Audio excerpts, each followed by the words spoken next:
No drugs in Surat city અભિયાન અંતર્ગત એનડીપીએસનો વધુ એક વખત કેસ કરતી કાપોદ્રા પોલીસ.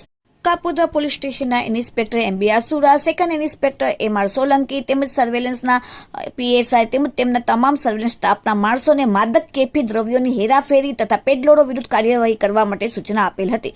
જે સૂચનાને અનુસંધાને સર્વેલન્સ સ્ટાફના સાથે પીઆઈ પેટ્રોલિંગ દરમિયાન ખાનગી બાતમી મળી કે કાપોદ્રા વિસ્તારમાં આવેલ એક કિશોર નામનો ઈસમ જે કાપોદ્રા ભરવાડ ફળિયામાં ઉત્તરાયણ બ્રિજ નીચે ચોરી છુપીથી ગેરકાયદેસર ગાંજાનો જથ્થો પોતાના કબજામાં રાખીને વેચાણ કરી રહ્યો છે તેવી બાતમી મળતા પોલીસે તાત્કાલિક ત્યાં વોચ ગોઠવીને રેડ પાડતા પોલીસે કાપોદ્રા ભરવાડ ફળિયામાં ઉત્તરાયણ બ્રિજ નીચે આવતા કિશોર નામના ઈસમને તાત્કાલિક ઝડપી પાડ્યો અને તેમની પાસેથી વનસ્પતિજન્ય માદક પદાર્થનો ગાંજો જેનો વજન 134 ગ્રામ, કિંમત ₹1340 ગાંજો ભરેલો તે ખાલી પ્લાસ્ટિકનું જબલું, ન્યૂઝપેપરના ટુકડા, મોબાઈલ, રોકડા રૂપિયા મળીને કુલ ₹2560નો મુદ્દામાલ જપ્ત કરેલ છે. આરોપી અજાણ્યો ઈસમ પાસેથી છૂટક જથ્થો લાવીને નાની ન્યૂઝપેપરની પડીકો બનાવીને વેચાણ કરતો હતો.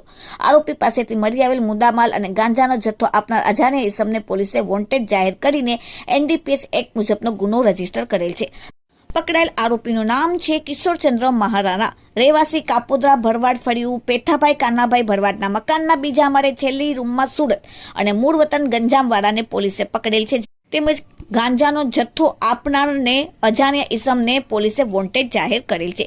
એટલું જ નહીં પણ આરોપીનો કાપોદ્રા પોલીસ સ્ટેશનમાં એક ગુનાહિત ઇતિહાસ પણ ધરાવે છે. Bureau report, daily India TV, Surat.